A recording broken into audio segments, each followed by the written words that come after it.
when the destiny of the famous Vienna court opera was entrusted to his hands. And then, let me see, then followed those 10 years in Vienna, which made history in operatic culture. Through his interpretative genius, not only the musical, but also the dramatic side of operatic performances rose to a level hitherto unknown. In 1901, I was 25 years old. He engaged me as first conductor at the Vienna Opera. And so I was not only a witness of the unforgettable achievements of Mahler, I also could take an active part in Vienna's musical life of that period. After 10 years of his activity of historic importance, Mahler left the Vienna Opera. That's when he came to this country, isn't it, to conduct the Metropolitan Opera and then 3 seasons with the New York Philharmonic? Oh, yes, it is. But you remained in Europe, Dr. Walter. I continued my work at the Vienna Opera. Later, after Felix Mottel's death, I took over the Munich Royal Opera with its Wagner and Mozart festivals. And there I had from 1912 to 1922 my own 10 years as leader of a great operatic institution. In Munich, I continued the development of operatic style along the lines which had been started in Vienna by Mahler. And of course, also the symphonic concerts in Munich belonged to the sphere of my duties. You spoke earlier, Dr. Walter, of the profound effect Mahler's First Symphony had on you in the early days of your musical career. Since this is the music you're going to conduct after intermission, will you tell us a little about this symphony? Well, it's not so easy to speak about such things. Years before the creation of this First Symphony, Mahler had composed a song cycle known as Songs of a Wayfarer, the words of which were also written by him.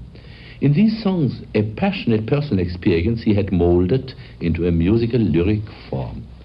The power of this experience, however, was so overwhelming in his life that still later he expressed the same youthful affair in symphonic form. In my book on Mahler, I took the liberty of calling this First Symphony his Werthers Leiden, for also Goethe had found only one way to free himself of a passion which threatened to destroy him, by giving an expression in art to a personal experience.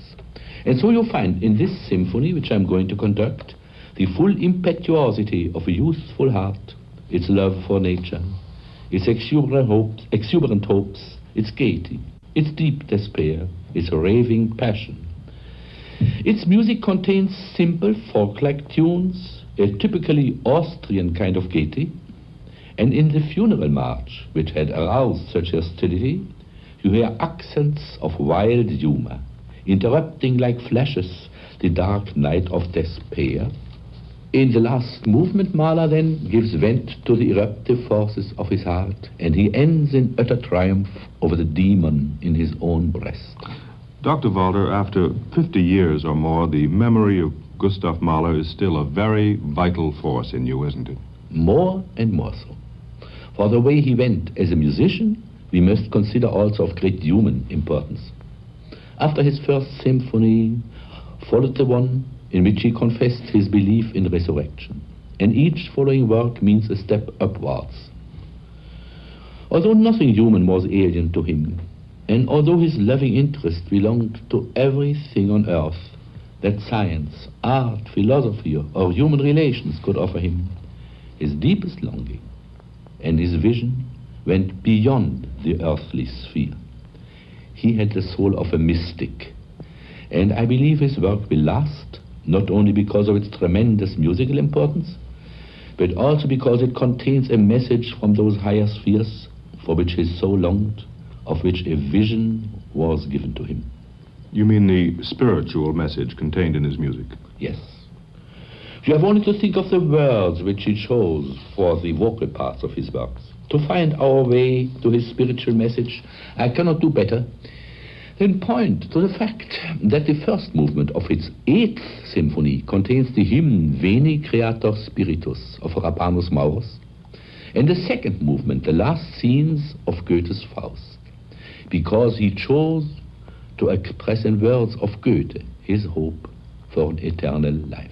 Let me interject for our listeners, Dr. Walter, that the Eighth Symphony is going to be performed by the Philharmonic Symphony this spring. Mr. Stokowski will conduct this huge work on the broadcast of Sunday, April 9th.